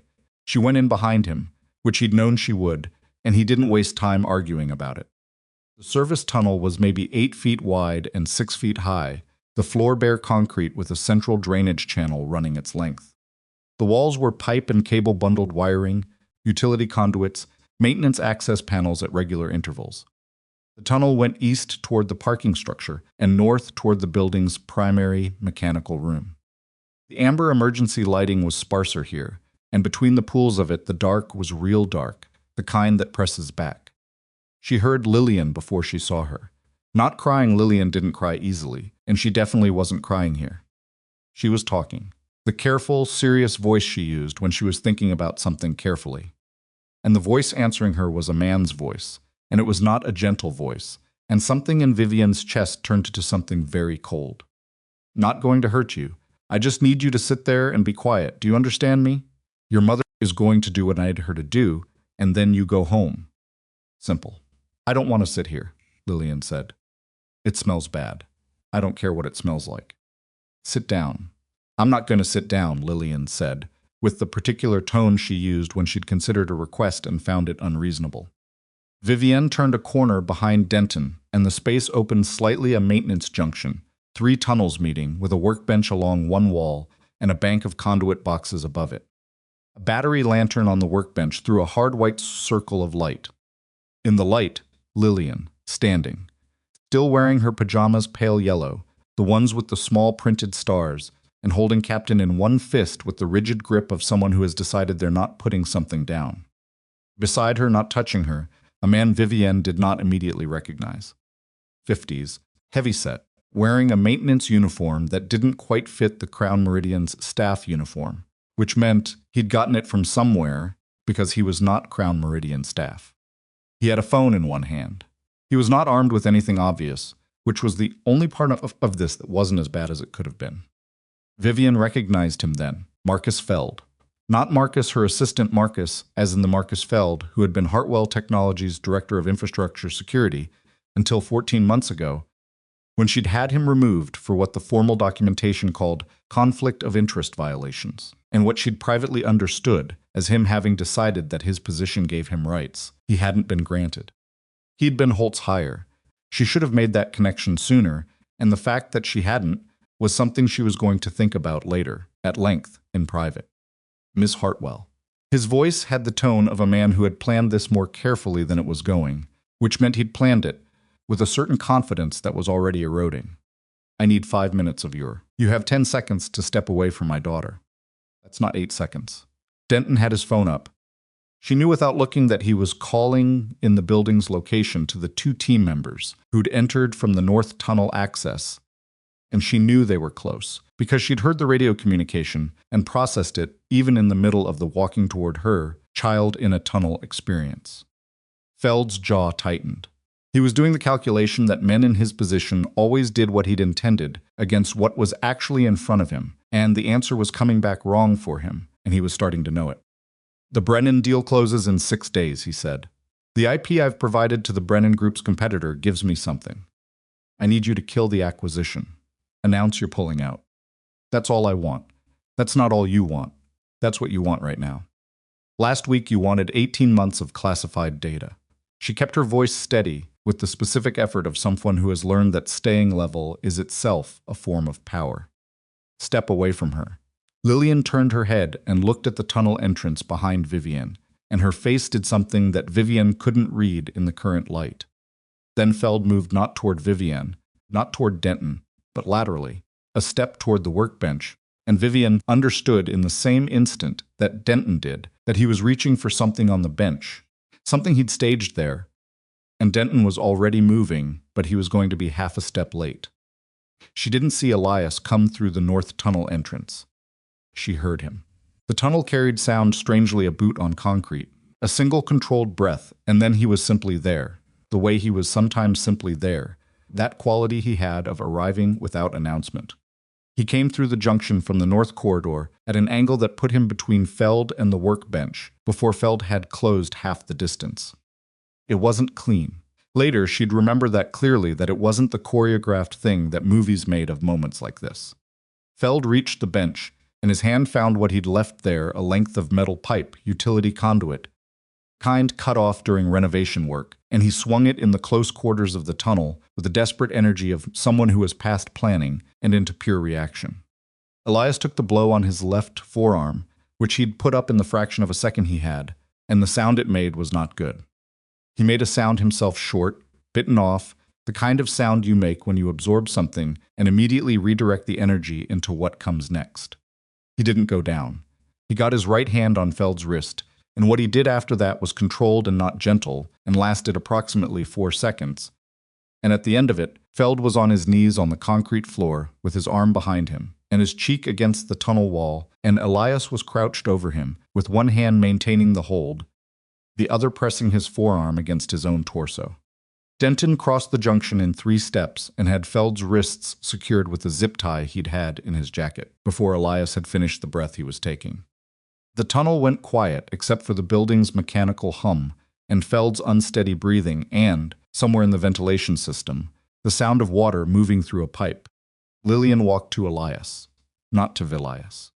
She stood in front of him, where he was crouched, and she looked at his left forearm, which he was holding at a careful angle, and she looked at his face, and then she did something that Vivienne had never seen her do. She reached out and put her small hand on top of his injured arm, very gently, the way you touch something you don't want to hurt further, and she looked directly into his eyes. "Does it hurt bad?" she asked. His face, in the harsh white circle of the lantern light, was doing several things at once that he wasn't trying to manage. "Some," he said. "You should put ice on it." She said it with the certainty of someone who had been told this by Dara on multiple occasions and had no reason to doubt it. "Yeah," he said. "Probably." Vivienne crossed the junction and knelt on the concrete in front of her daughter and took Lillian's face in her hands and looked at her. Lillian looked back with the directness she'd always had, not scared, not brittle, just present. "Are you hurt?" Vivienne said. "No, he didn't touch me. He said he was going to call you, but his phone kept not working." She glanced back toward the gate. "I heard the alarm go off, and I wanted to see what it was." "Can't," Vivienne started and then stopped, because this was not the moment for the conversation about leaving the room without telling someone. That conversation would happen later, at length, in a warmer location. "Okay, we're going to go back upstairs now. Is Elias coming?" Vivienne looked at Elias. He had stood up, carefully, and was being looked at by one of Denton's team who had produced a first aid kit from somewhere. His left forearm was swelling in a way that was going to need more than ice, regardless of Lillian's recommendation. "Yes," Vivienne said. "He's coming." Lillian seemed to accept this as sufficient. She walked back to Elias and held Captain out to him. "You can hold him," she said. "He helps when things hurt." Elias looked at the small plastic horse for a moment. Took it. Thanks, he said. Lillian nodded, satisfied, and took her mother's hand. Police arrived at 4:52 and took Feld into custody, while two of Denton's team maintained positions at both tunnel entrances. Feld said nothing after the first 2 minutes of attempting to explain himself, which Vivienne's legal team would later identify as the smartest decision he'd made all evening, relative to his other decisions. Elias's arm was not broken. The Crown Meridian's resident medical consultant, a retainer the hotel kept for exactly this kind of situation, confirmed it was a severe contusion with possible hairline fracture that would need imaging to rule out. He recommended an emergency room. Elias declined, accepted the immobilization bandage the consultant provided, and sat in the chair in the residence wing's common room where someone had produced coffee and where Denton was conducting a preliminary debrief. Vivienne came through after Lillian was back in her room with Dara awake now, and agitated, and requiring the specific managing that Dara was excellent at, and sat across from Elias with her own coffee cup and looked at him. He looked back. His forearm was resting on the chair arm, wrapped. The lantern had been left in the tunnel, and up here in normal light, he looked tired in a way that had layers to it, not just the 4:30 in the morning kind. You were in the building, she said. I came back for a second shift, covering for someone. He looked at his coffee. I heard the maintenance alarm, and I knew what I'd told you about the circuit, so I went down. You should have called me. There wasn't time. He said it simply, without defensiveness. And I didn't know Lillian was down there. I thought it was just Feld and whatever play he was running. If you'd known she was there, I'd have still gone down. I'd have maybe brought backup. She looked at him. You could have been seriously hurt. Yeah. He moved his forearm slightly and went still again, and the brief tightening of his jaw told her more than he'd have wanted it to. It's not the first time. She believed him. She believed him in a way that came from knowing the file and from having watched him in that tunnel the way he'd moved, the angle he'd taken, the economy of it. Nothing wasted, nothing performed. The soldier, she said. The one you went back for. He looked at her. You knew he was probably already gone, and you went anyway, she said. Tonight you knew Feld had probably already moved to do something bad, and you went anyway. She wasn't making an accusation. She was just following the line of it. That's not training. Just who you are. He was quiet for a long time. The building hummed around them. Someone in Denton's team walked through the adjoining corridor. It gets people hurt sometimes, he said. Me and other people. Yes. That doesn't bother you? I didn't say that. She met his eyes. I said it's who you are. Those aren't the same thing. He looked at her the way he'd looked at her in the park, that direct, uncalculating look. Then he looked at his coffee. How's Lillian with Dara? Annoyed that I won't let her come back down here. She wants to know if you're going to get the ice she recommended. Something moved across his face that didn't quite become a smile, but was its neighbor. I'll get ice. She also wants to know if Noah can come tomorrow. Vivienne looked at her coffee cup. She said, and I'm quoting directly, that he probably worries about you when things happen. Elias put his coffee down on the side table and pressed his good hand over his eyes for a moment. When he moved it, his expression had the look of someone who's been trying to hold something at a careful distance and has just found it's not possible anymore. She's something, he said. Not to Vivienne exactly. Just to the room, I know, Vivienne said. They sat in the common room for another 20 minutes, while Denton's team finished the preliminary documentation, and the police liaison asked its questions through the door, and neither of them felt the need to fill the silence, which was either very comfortable or the sign of something, and Vivienne was too tired to figure out which. When Elias finally stood to leave, he set Captain on the table between them. For Lillian, he said, in case she wakes up and wants it. Vivienne picked up the small plastic horse. It was lighter than it looked, and more worn, the paint on the mane almost gone, one ear slightly chipped from being dropped on a hard floor at some point. Something that had been carried around and handled for a long time by small hands. Rourke, she said. As he reached the doorway, he stopped. Go to the emergency room. He considered this for approximately 2 seconds. Maybe, that's not a yes. No, he agreed, it isn't. And then he left, with the same unhurried quality he brought to everything. And Vivienne sat in the common room with a plastic horse in her hand, and the sounds of the building around her, and the specific exhaustion of someone who has been afraid, and is now not afraid, and doesn't quite know what to do with the space that used to be taken up by fear. She turned Captain over once in her fingers. Then she set him carefully on the table where Lillian would see him in the morning, and went to check on her daughter. He did go to the emergency room. She found out from Denton, who'd had one of his team follow at a discreet distance, because Denton was constitutionally incapable of leaving a loose end, and who reported back at 7:15 that Elias Rourke had arrived at Lenox Hill at 5:40, waited without complaint in a plastic chair for an hour and 20 minutes, been seen, been x-rayed, been told it was a hairline fracture of the ulna and given a proper splint and a prescription for something he'd apparently looked at and pocketed without filling, and left at 7:08 by subway. Subway with a fractured arm. At 7 in the morning. Vivienne read the report and thought about that for a moment, and then thought about Noah, who would be waking up in the apartment in Woodside, and whose father wouldn't be there, and she called Marcus, her assistant, and had him arrange for a car to pick Elias up from the hospital, which he'd already left, and then amended the instruction to have a car available to Elias for the next 2 weeks, which Marcus noted without commentary, which was why she valued Marcus. She slept for 3 hours on the residence wing couch, with her shoes on, and woke to Lillian standing over her with Captain in one hand and a piece of hotel stationery in the other, on which she had drawn, in considerable detail, what appeared to be 2 horses standing in a field. "This one is Captain," Lillian said, pointing to the smaller of the 2 figures, "and this one is a new one for when Captain needs a friend." Vivienne sat up. Her neck hurt. The morning light through the east-facing windows was aggressively cheerful. "That's very thoughtful. I'm going to give it to Elias." Lillian studied the drawing. "Do you think he's okay?" "I think he's going to be fine." "His arm made a bad sound, I know. I heard it." Lillian said this the way she said things that bothered her, not dramatically, just directly, with the careful honesty of a child who hadn't yet learned that adults preferred you to soften certain observations. "It sounded like when you drop something that breaks." Vivienne took her daughter's hand. "He's strong. He got hurt protecting you, and he's going to be fine." The doctors looked at it. Lillian considered this with apparent seriousness.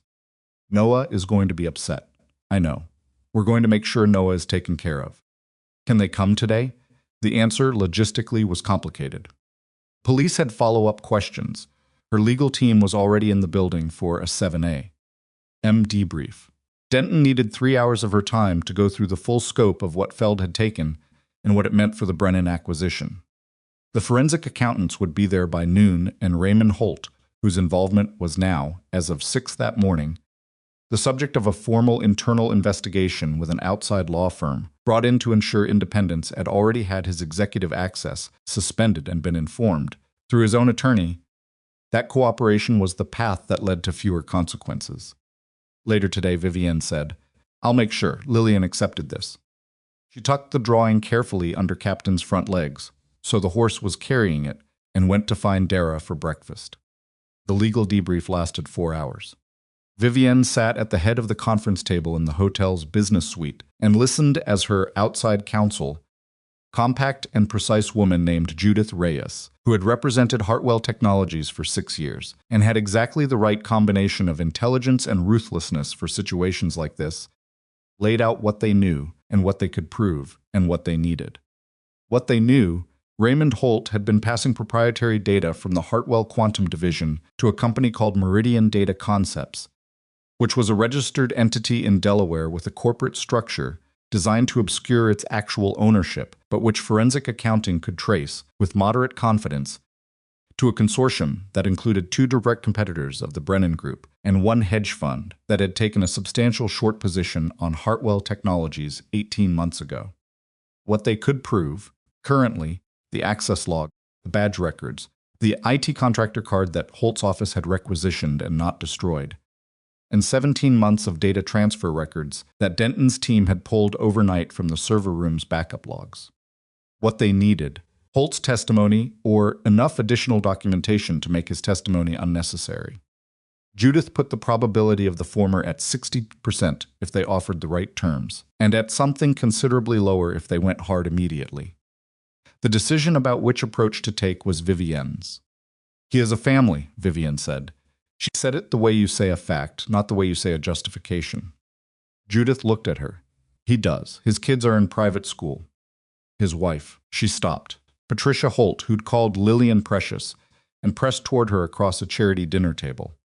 Who'd smiled at Vivienne at 8 of these events, holding a glass of wine that Vivienne had paid for, while her husband was selling everything Vivienne had spent a decade building. His wife doesn't know. Probably. Probably not. Judith's voice was neutral. She was good at neutral. It doesn't change what he did, Vivienne said. No, I want him to have the opportunity to cooperate. I want the offer made clearly and once. If he takes it, we move forward with the cooperation arrangement and minimize further damage to the acquisition timeline. If he doesn't, she looked at the table for a moment. Then we proceed without him and he can make his own choices. Judith noted this. And Feld? Full prosecution, no arrangement. She said it without hesitation. He put my daughter in a tunnel. Judith closed her notebook. Understood. The rest of the debrief covered the Brennan acquisition, which was damaged but not fatally. The data that had been extracted represented significant IP, but the core of the quantum division's proprietary architecture remained intact. The most valuable components had been housed in a separate secure environment that Feld hadn't had access. To which was, Vivienne realized, because she'd restructured that particular access tier 14 months ago after Feld had left, a decision she'd made for unrelated reasons that had turned out to be consequential. She filed that away under the category of accidental good decisions she'd made without knowing she was making them. By noon, she had spoken to the Brennan Group's lead counsel directly and explained the situation in the precise and calibrated way. She explained things when the goal was to maintain confidence without overpromising. By 1:15, she had their confirmation that the acquisition timeline would extend by 30 days, and the deal would proceed subject to a supplemental security review, which was not the outcome she'd wanted and was considerably better than the outcome she'd feared. She ate half a sandwich standing at the window and called Elias. Picked up on the third ring. Background noise, outdoor sounds, traffic, something that might have been a playground. "You're up," she said. "I'm at Noah's school. There's a thing." He said thing in the way parents say it when they can't remember the correct name for a school event and have given up trying. "How's the arm?" "Splinted." "It's fine. Is it actually fine, or are you saying it's fine?" Pause. "It's manageable." She allowed this as the version of honesty he was willing to offer.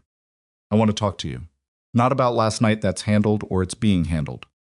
I want to talk about what comes next. What comes next? For you, if you're interested in talking about it." She set the rest of the sandwich down. "I'm not going to make you an offer you didn't ask for. I'm asking if you want to have the conversation." The playground sounds continued. She heard a distant shout that might have been Noah. "Tonight," he said, "after 7. Noah's with the neighbor. I'll have someone bring dinner. The residence wing has a table." "You don't have to." "I know I don't have to." She said it without impatience. "I'm doing it anyway. 7:30. He made a sound that acknowledged this and hung up, which was, she'd learned, his version of agreement. The dinner was from a Vietnamese place on 48th that Marcus had identified as being excellent, without being the kind of excellent that required announcing itself, which was exactly what she'd asked for. By the time Elias arrived at 7:32, Dara had taken Lillian to the hotel's small indoor pool for the limited window before pool hours ended, which meant the residence wing table was just the two of them, and the food and the view of Manhattan at night going on about its business outside. He'd changed. Regular clothes again, a different gray shirt, dark jeans, the boots. His splinted arm was at his side, and he moved it carefully, but without making a production of the care. He sat down and looked at the food. "You didn't have to do this." "You said that already." Still true. She served the food because it needed to be served, and neither of them was going to make someone else come in and do it. They ate for a few minutes without talking, which was possible between them in a way it wasn't possible between her and most people. The food was, in fact, excellent. "Holt," he said eventually. "In the process of cooperating. He gave us 3 names by this afternoon, 2 of them inside the company, one at the hedge fund that was coordinating the short position." She picked up her water glass. "He's going to lose a great deal. I don't know if he understands yet how much." "Did you—" He stopped. "Did I what?" "When you talked to him. Did you—" He seemed to be deciding how to ask this. Was it about the money for him, or something else? She'd thought about this. She'd thought about it during the debrief, and during the call with the Brennan Group, and during the half sandwich at the window. I think it started as money. The hedge fund offered him a percentage of the short position profit. Over 18 months, what he stood to make was considerable. She paused. But I think somewhere in it, it stopped being just about money and started being about something else. About the fact that he'd been doing it and hadn't been caught, and that feeling, she looked for the word. Invulnerability. The feeling that you're smarter than the room. Elias considered this. And Feld is different. Feld had a grievance. Being removed was personal for him. The money was secondary. She set down her fork. He wanted to watch something I'd built fall apart. That's harder to understand than greed. Not really, Elias said. Greed you can measure. Damage is the only metric that satisfies the other thing. She looked at him. He was eating with his good arm, navigating the utensils with the pragmatic adaptabilities of someone who'd dealt with worse physical limitations and had not found it worth discussing. I want to ask you something, she said, and I want you to answer it honestly, not helpfully. He raised an eyebrow. What's the difference? Helpful is what you say when you're trying to make someone feel better. Honest is what you say when you've actually thought about it. He considered this. Okay, when you left the military, the decision to come to New York, take the maintenance work, raise Noah the way you've been raising him. She met his eyes. Do you regret it? He was quiet for a moment. Not the processing kind of quiet, the honest answer kind, where you actually check inside before you open your mouth. No, he said. Sometimes I miss the clarity of it. Knowing exactly what the mission was and what your job in it was. Civilian life doesn't have that. Everything's got 15 different right answers, and you mostly find out which one you picked was wrong 6 months later. He picked up his water. But no, I don't regret it. Why not? He looked at her, and something in the quality of it shifted from the careful, level look he usually offered to something more direct, something that didn't bother to manage itself. Because Noah needed someone to actually be there. And I could either spend my life doing important things for strangers or ordinary things for my kid, and I picked my kid, and I'd pick him again. The room was quiet for a moment. I'm going to tell you what I want to offer you, she said. And I want you to hear all of it before you say anything. All right, I'm starting a foundation. I've been planning it for 2 years, but the timing has never been right, and I've been using that as a reason not to commit. She said this last part without self-justification, just as an accurate description of what she'd been doing. It's going to focus on 2 things: veterans transitioning out of military service into civilian employment, and single-parent families that need housing stability, childcare access, and career development support. 2 are connected more than people acknowledge. He was listening, not reacting listening. I need someone to run the operations and security infrastructure for the foundation. Not a figurehead position. Actual work program design, community partnerships, oversight of the support systems we put in place, building trust with people who don't generally trust institutions. She paused. Which requires someone who has been in a position of significant authority and has also, voluntarily, chosen to stop having it. Someone who understands both what it costs to serve and what it costs to start over. She looked at him steadily. I'm not describing you because you fit a category I was going to fill anyway. I'm describing the position I'm designing because of what I've observed about you in the past 3 weeks. The traffic sounds outside moved through the window glass. The salary is real money, she said. Better than the hotel, significantly. The hours are demanding and irregular. Noah could come to the office. There's a school 2 blocks from the foundation's planned location in Midtown South that has a Veterans Family Scholarship program we'd be partnering with. She stopped. That's the offer, all of it. He sat with it, she waited. He turned his water glass in a slow circle on the tablecloth. Why me? Really, I just told you why. You told me the professional reasons. He looked at her. Why me? She took a breath. Because Lillian found you. And my daughter, who has not trusted a single person outside her 3-foot radius of safety in nearly 2 years, walked across a hotel lobby and said hi to you before I knew your name. She said it evenly, not sentimentally, just as the fact it was. I don't fully understand that, but I trust it. Something in his face moved. Not a dramatic shift, a small one. The kind that happens when a person lets something actually land instead of holding it at arm's length. I need to think about it, he said. Of course. And I need to talk to Noah. He's got opinions. At 7. At 7, he has more opinions than most board members I've dealt with. She almost smiled. He almost did. I'll need a week. Take whatever you need. He nodded, looked at the food, picked up his fork with his good hand. This is really good, by the way. I know, she picked hers up too. I looked it up. I don't make uninformed food decisions. I'm starting to understand that about you. Probably wise. They ate the rest of the dinner without discussing the offer further, which was the right instinct on both their parts. The conversation went to other things: Noah's soccer league, which was apparently governed by a parent volunteer committee whose internal politics were considerably more complicated than they had any right to be for an under-8 recreational league. Lillian's reading habits, which Vivienne had apparently been underestimating. She'd been reading 2 grade levels above her current year, and had quietly been doing so for some time without mentioning it, which was entirely consistent with how Lillian operated. The building in Woodside where Elias lived, which had a super who was excellent at his job, and a third-floor neighbor who was not excellent at containing her dog, a situation that had been ongoing for 14 months. It was, Vivienne realized somewhere in the middle of the dog containment discussion, the first dinner she'd had and she couldn't remember how long, where nobody wanted anything from her. That wasn't entirely true. He wanted the food to be good, which it was. He wanted the conversation to be honest, which she was trying to make it. He wanted his arm to stop aching, which was independent of her and would take several weeks. But he didn't want her money or her access or her name or any of the things that people wanted from Vivienne Hartwell. He was just sitting across a table eating dinner and talking about a difficult dog. She found this quietly and without wanting to make too much of it extraordinary.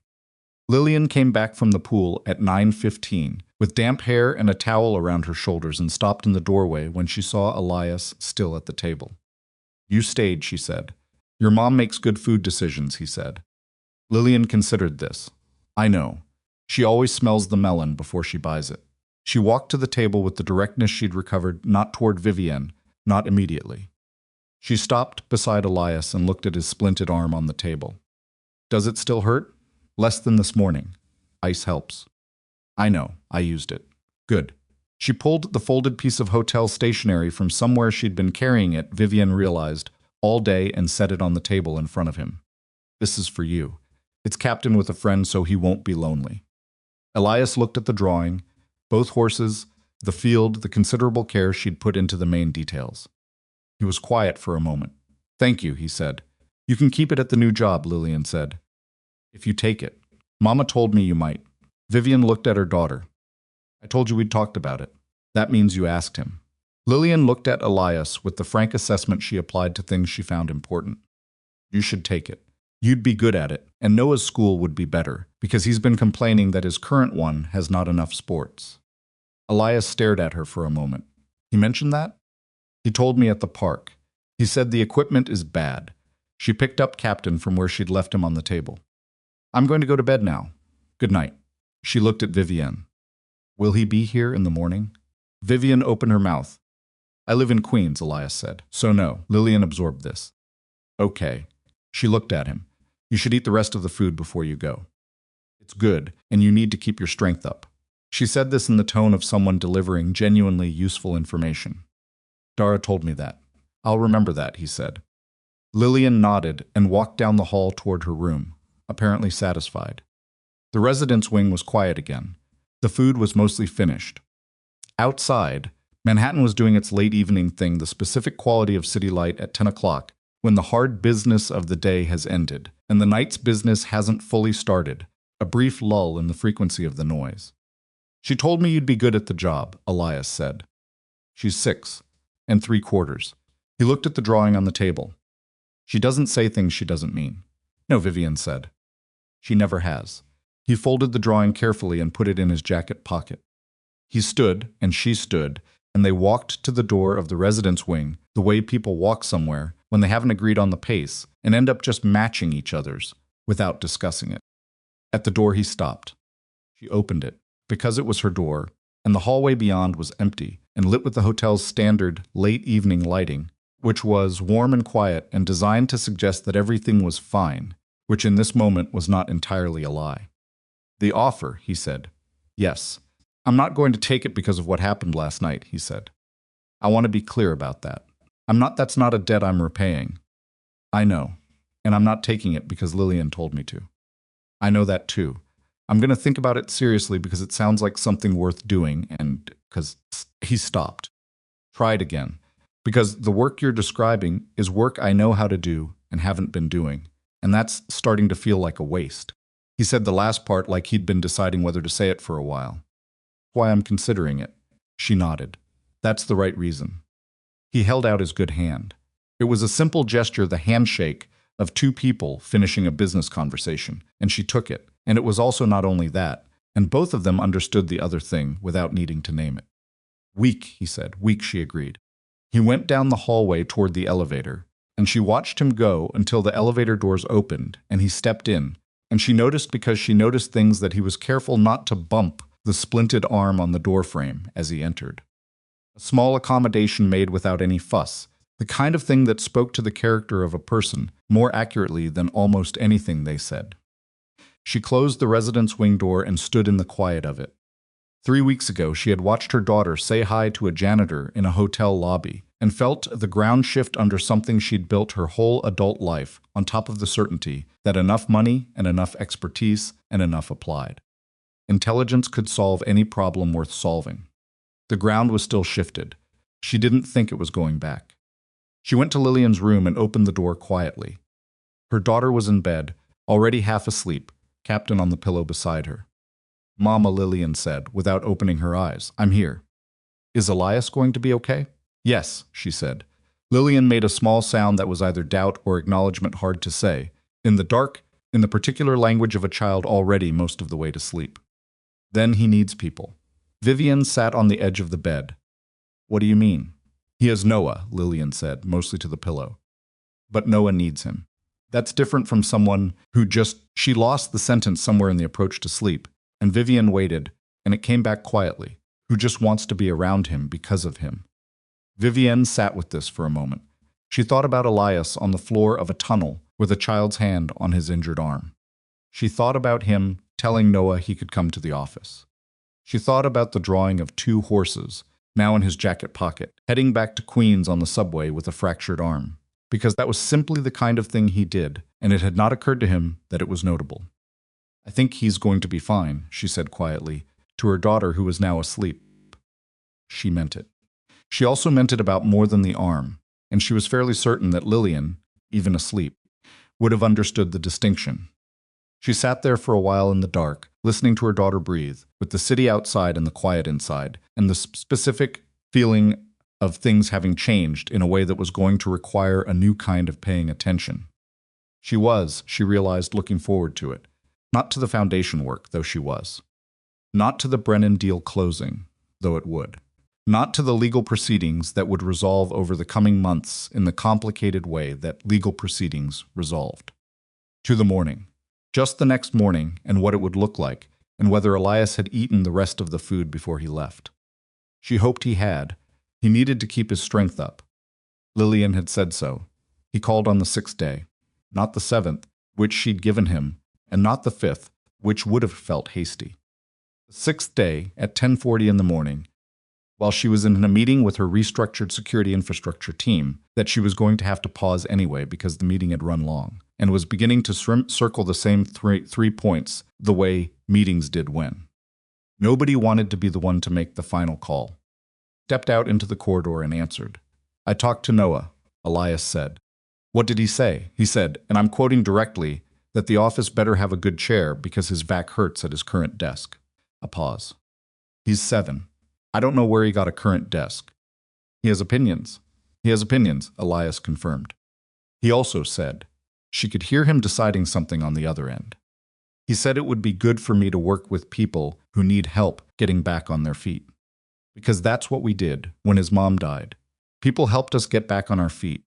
And it would be good to be on the other side of that. Vivienne stood in the hotel corridor with her hand against the wall and said nothing for a moment. He said all of that, she said. He's been thinking about it for a week, apparently. He had notes. He had notes on a piece of notebook paper. Bullet points. Another pause. I don't know where he gets it. She thought, privately, that she had a fairly good idea where Noah Rourke got his capacity for organized feeling, but she kept that to herself. So you're saying yes. I'm saying yes. With two conditions. Name them. First condition, I'm not a figurehead. Program design, the community relationships, the decisions about who we help, and how I need actual authority over those.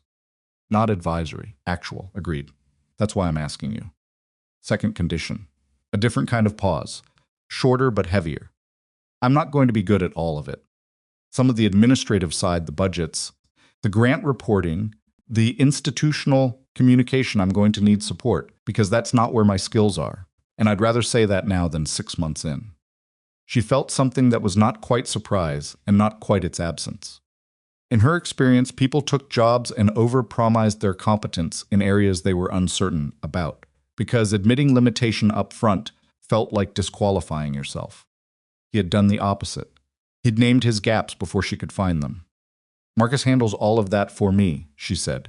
He'll do the same for the foundation. That's what he's for. Then yes, Elias said. I'm saying yes. She let the words settle for a moment. Good. We'll work out the formal details this week. HR will be in contact. HR, he said, like it was a concept he was acquainting himself with. It's not as bad as it sounds, probably is, he said, but not in a way that meant he was reconsidering. She went back into her meeting and made the final call that everyone had been avoiding and moved on to the next thing, which was what she always did. And the difference was that somewhere under all of it, she was aware of a low, steady feeling that she didn't immediately try to categorize or manage, which was also a change. Raymond Holt's cooperation agreement was finalized on a Thursday afternoon, 3 weeks after the tunnel. He gave them everything, the full 18 months of extraction logs, the names of the 2 internal operatives who had assisted him in exchange for smaller shares of the short position, and the specific communications chain connecting Meridian Data Concepts to the hedge fund that had coordinated the whole arrangement. In exchange, he received a reduced charge agreement that would still end his career in corporate finance and cost him a significant portion of his personal assets, but would not, barring further developments, result in prison. Vivienne read the final agreement in her office on the 42nd floor of the Hartwell Technologies building. He'd moved back from the hotel residence wing 2 weeks earlier. Once Denton was satisfied that the residential security had been adequately reinforced, and she sat with it for a while before signing. She thought about what Elias had asked her at the dinner table, whether it had been about money for Holt or something else. She'd said it probably started as money. She still thought that was true. But she also thought, and this was something she hadn't said to Elias, something she'd been working out quietly over the past weeks, that Raymond Holt had spent a decade watching Vivienne Hartwell build something. And at some point that watching had curdled into something that wasn't quite resentment and wasn't quite envy, but lived in the neighborhood of both. The feeling that someone near you is succeeding at a scale that makes your own success feel diminished, even when their success has nothing to do with yours. She'd worked with that feeling adjacent to her for years without naming it, had probably contributed to it in the ways that people with power sometimes contributed to the grievances of people adjacent to that power without meaning to and without noticing. That wasn't an excuse for what he'd done. It wasn't close to an excuse. But it was something she wanted to understand rather than simply condemn, because the thing about building a company and a foundation and a life was that you were going to keep encountering the conditions that produced people like Holt, and the only way to change those conditions was to understand them accurately. She signed the agreement and sent it to Judith and moved on. 2 internal operatives, a mid-level data administrator, and one of the IT contractor's senior technicians had already been terminated and were managing their own legal situations independently.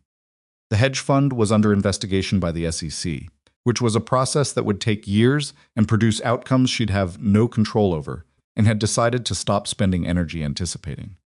Marcus Feld's case was progressing through the system at the pace these things moved, which was not fast. Her lawyers were satisfied. She'd given her statement. Stopped thinking about him, mostly, except in the specific way you thought about a scar, not constantly, but when you moved a certain way and felt it. The Brennan acquisition closed on a Tuesday 31 days after its originally scheduled date, at a valuation that was 4% lower than the original term sheet due to the supplemental security review and the resulting negotiation. 4% was a number that would have felt significant to her a year ago. Standing in the conference room while the documentation was finalized, Watching the Brennan Group's lead counsel sign his name to the last page, she found that it felt like the right price for what the extended timeline had cost both parties. And she was satisfied with it. And she was also aware that satisfied was different from triumphant, and that this was not a bad development in her relationship with the concept of winning. Hartwell Technologies restructured its security infrastructure over the following 6 weeks. Vivienne brought in an outside firm to conduct a full audit and rebuild the access tier system from scratch.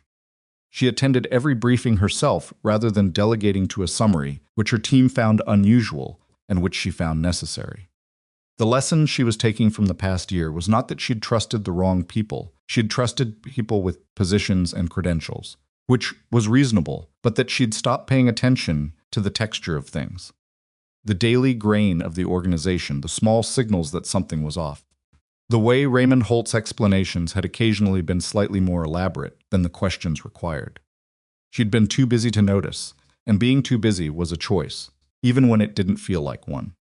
She started leaving the office at 6.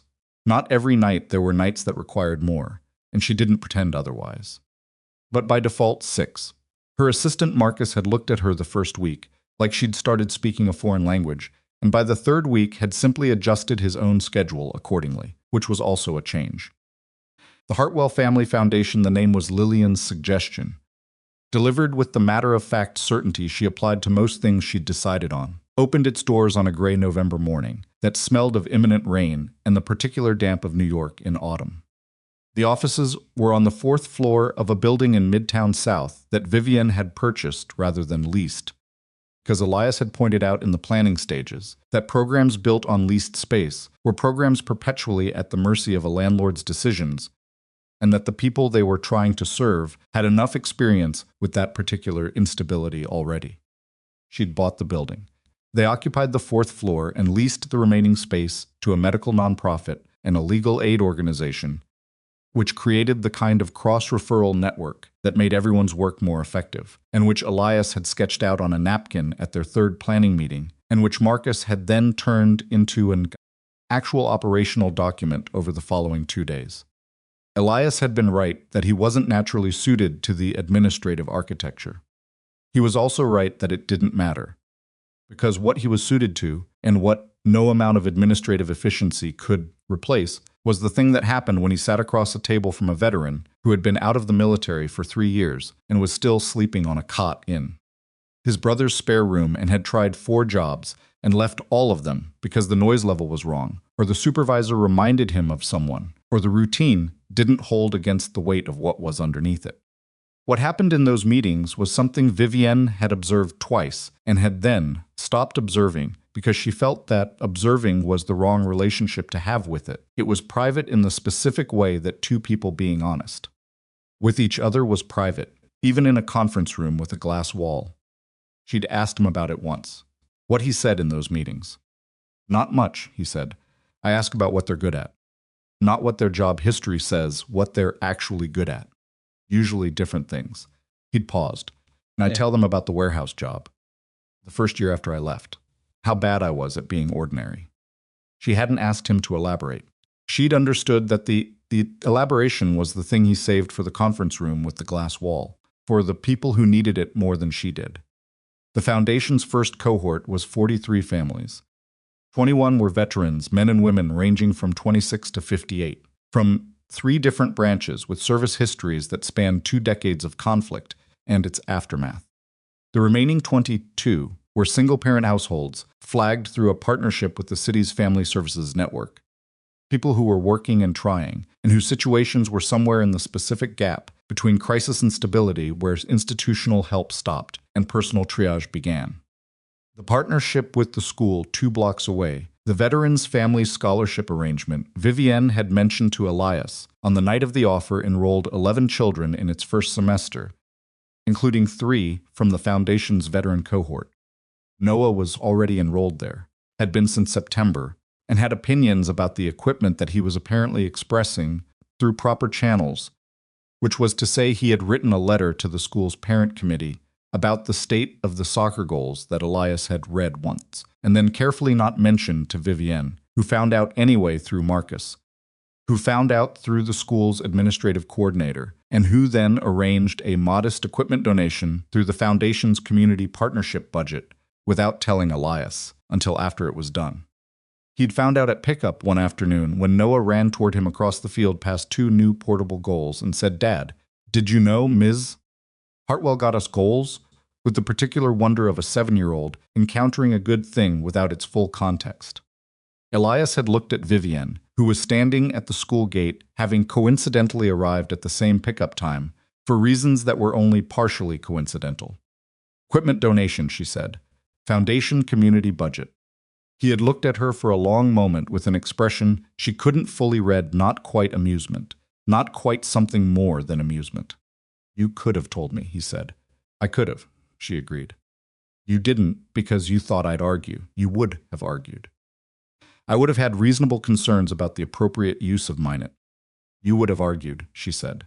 "The kids have goals. Noah's happy. It's fine." He had looked at her for another moment and then looked at Noah, who was demonstrating the new goal's net tension to two other children with the authority of someone who had been personally responsible for its arrival. And his expression had done the thing it did sometimes, the thing that was almost contentment, but older and more complicated than that word usually meant. "It's fine," he said. "Thank you." "You're welcome." She watched Noah. "He's good with people, your kid. He gets it from his mother." He said it the way he said things about Caroline now, with the specific peace of someone who had moved through the grief rather than around it, who had found a way to talk about her that honored what she'd been, without requiring him to stay in the place where losing her had put him. It had not been a quick or easy arrival, but he was there. They stood at the school gate while their children compared notes on the goal situation, and the November light did its early evening thing, going gold and then gray in the space of 20 minutes, and neither of them needed to fill it. Lillian turned 7 in December. The party was small, which was what she'd asked for. Vivienne had suggested once, briefly, that they could do something larger, invite more people, the kind of event that you hired people to plan, and that produced photographs that looked like a catalog. Lillian had listened to this suggestion with the patient attention she gave to ideas she'd already decided against, and then said, "I want Noah and Elias and Dara and Marcus, and that's it." Marcus had looked deeply honored and only slightly panicked. They had the party in Vivienne's apartment, the actual apartment, the one she'd been living in for 4 years, and that had been occupied for most of those 4 years, primarily by her work and secondarily by her, which had begun to reverse in the past few months, in ways that still surprised her when she noticed them. She'd had a kitchen table long before that table had regularly been used for meals rather than documents. She'd had a couch that people now actually sat on. Small changes, the kind that didn't announce themselves.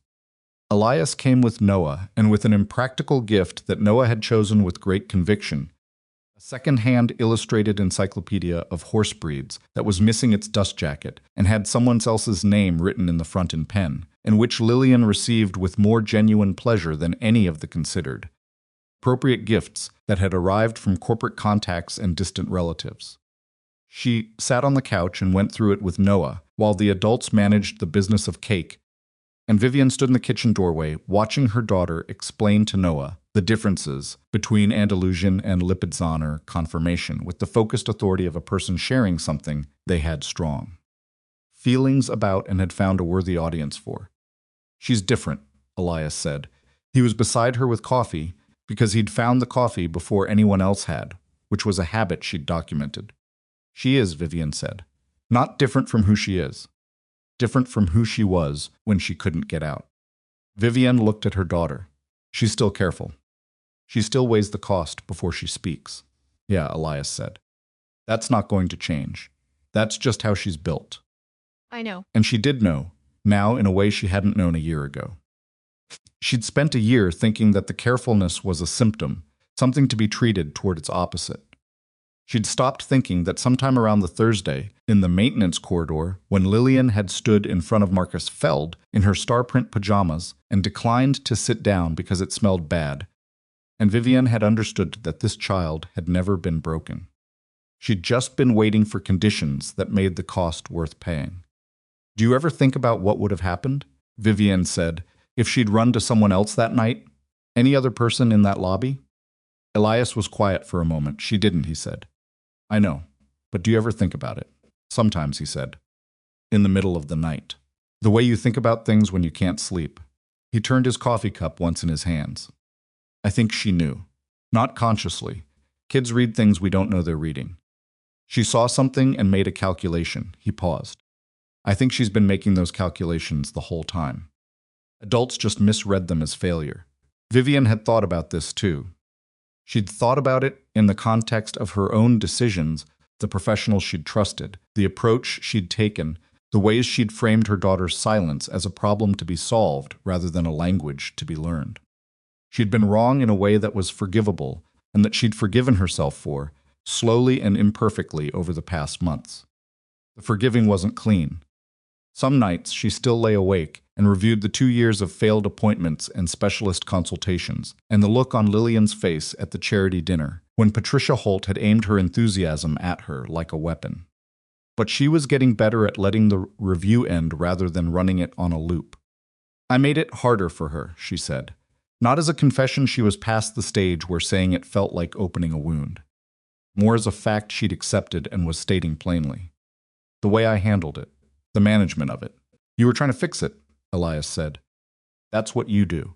It's not always the right thing to do. No, he said, but it's where you start from. You figure out the rest. He looked at her. You figured it out. Eventually. Eventually is enough, he said. Most things that matter take longer than you want them to. She thought about a man who'd spent 7 years pushing cleaning carts through hotels because his kid needed someone who was actually there. She thought about what it had cost him and what he'd gotten back from it, and whether he'd made the right call, and she thought of what he'd said. On the night, she'd asked him that directly. I'd pick him again. There were things she'd do differently. There were things she couldn't go back and do differently, and the line between those two categories was something she was still learning to locate. But she was here. Lillian was here, and Elias was standing in her kitchen doorway, drinking coffee at a 7-year-old's birthday party, and Noah was on her couch being educated about lipotizers with obvious willingness. Thank you, she said. She said it the way she'd said it the first time, in the hotel lobby, less polished than her usual language, less managed. Just direct, he looked at her. For what specifically? For the night she walked across the lobby. For the corridor floor. For the park. For the tunnel. She looked at her coffee. For saying yes. He was quiet for a moment. Then thank you for trusting her. When she walked across and you didn't pull her back. She thought about that 7 seconds in the lobby, Lillian moving and Vivienne letting her go, which had been instinct rather than decision, and which had turned out to be the most important instinct she'd acted on in years. It was terrifying, she said. Yeah, he said. The right things usually are. The Foundation's first anniversary event was held at the Crown Meridian Hotel. It was Elias's idea, which had surprised her until he explained it. The hotel had given the Foundation's director a job when he needed one, and it had given Vivienne's daughter a lobby when she needed it, and there was something worth honoring in the specific way you honored a place that didn't know it had changed anything, but had changed things anyway. The ballroom was the same one where the charity dinner had been, a year and some months earlier. Different decorations, different crowd, this one smaller, and considerably less silk and cashmere. Veterans and their families, single parents and their children. The Foundation's staff and volunteer partners, the school's administrative team. A handful of the corporate donors whose contributions had made the first year's operations possible, and whom Elias had personally called and thanked in a way that had apparently left several of them unexpectedly moved, which Marcus had reported back to Vivienne with visible satisfaction. Lillian was in a dark green dress that she had chosen herself, which was a new development in the ongoing negotiation between her and the concept of other people's opinions about her clothing. Her hair was down, which was also a choice she'd made, and she was holding Captain in her left hand with the ease of someone who'd stopped needing to carry something and was carrying it anyway because she wanted to. She'd been talking to people all evening.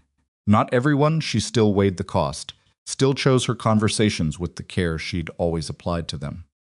But she'd spoken to 4 of the veterans' children, one at length about a book they'd both apparently read, and she'd spoken to the school's principal in a way that the principal had later described to Vivienne as remarkably direct, which Vivienne had taken as the compliment it was intended to be. Noah had been beside her for most of it in the easy parallel way they'd developed, not always talking, not always in the same conversation, but within range, a habit so established now that neither of them appeared to notice it consciously. He'd grown 2 inches since the park in September of the previous year. He still wore the Yankees cap, a different one.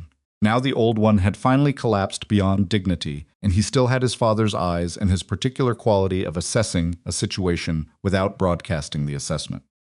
Vivienne gave remarks. She was good at remarks and had learned to make them sound less managed, which was its own skill. She talked about what the foundation had done in its first year, the numbers, because numbers mattered, and she wasn't going to pretend otherwise, but also the things that didn't go in annual reports. The veteran who'd come in 3 months ago, having not slept more than 4 hours at a stretch in 2 years, who was now managing a facilities team and coaching youth basketball on weekends. The mother of 3 who'd been living in a weekly rental in the Bronx, and who now had a lease and a job and a daughter enrolled at the partner school, who had, according to Elias, strong opinions about the library's selection. The things that happened when you stopped trying to fix people and started creating conditions where they could fix themselves. She didn't say it that way in the remarks. She said it more carefully than that.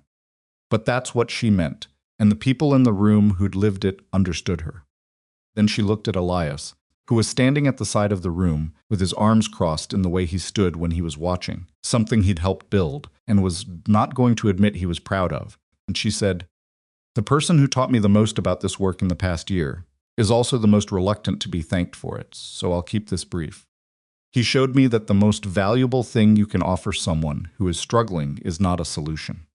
It's presence, the decision to be in the room and to stay in it without requiring them to be different than they are." She looked at him. "We built this because of that. I hope we keep building it the same way." Elias looked at the floor for a moment, then at her. His expression was the one she'd learned to read over the past year, the one that looked like nothing in particular to someone who didn't know him and communicated, to someone who did, more than most people said out loud. He nodded once. She moved on to the closing remarks because he would have been uncomfortable with more, and because she respected that in him the same way she respected everything else. Later, after the formal part had ended and the room had relaxed into the loose conversations of an evening winding down, Lillian found her way to Elias and stood beside him the way she'd been standing beside him since the maintenance corridor floor, the way that had become over months of park afternoons and office visits and pickup lines at the partner school, simply where she stood when she was somewhere, and he was also somewhere. She didn't say anything for a moment. She looked at the room, at the people in it, at Noah across the room, attempting to explain something to a veteran's son with the specific energy of a child who has a point to make and is going to make it. "He's wrong," she said, tilting her head toward Noah. "Probably," Elias said. "He usually is at that volume. I'll tell him later." She looked up at Elias. "Did you like Mama's speech?" "Good. She practiced it. I heard her in the kitchen." A pause. "She practices things so they sound like she didn't practice them." "I know," Elias said. "Is that bad?" He considered it. "No, it just means she cares about doing it right." Lillian seemed to accept this. She turned Captain over in her hand once, the small white horse with its chipped ear and worn paint, and looked at him in the particular way she sometimes looked at things she'd decided were important. "Elias," she said, "are we a family?" Question landed in the space between them with the directness that was entirely Lillian, no preamble, no softening, just the question itself, asked because she wanted to know the answer and saw no reason to want it differently. Elias looked at her for a moment. He looked up and found Vivienne across the room, who had gone still in the way she's still when something mattered, and she was paying full attention. They looked at each other across the room with its noise and its people and its particular light. He looked back at Lillian. "What do you think?" he said. Lillian considered this with her usual seriousness. She looked at Noah. She looked at her mother. She looked at Captain. "Think yes," she said. "But I wanted to make sure you thought so too."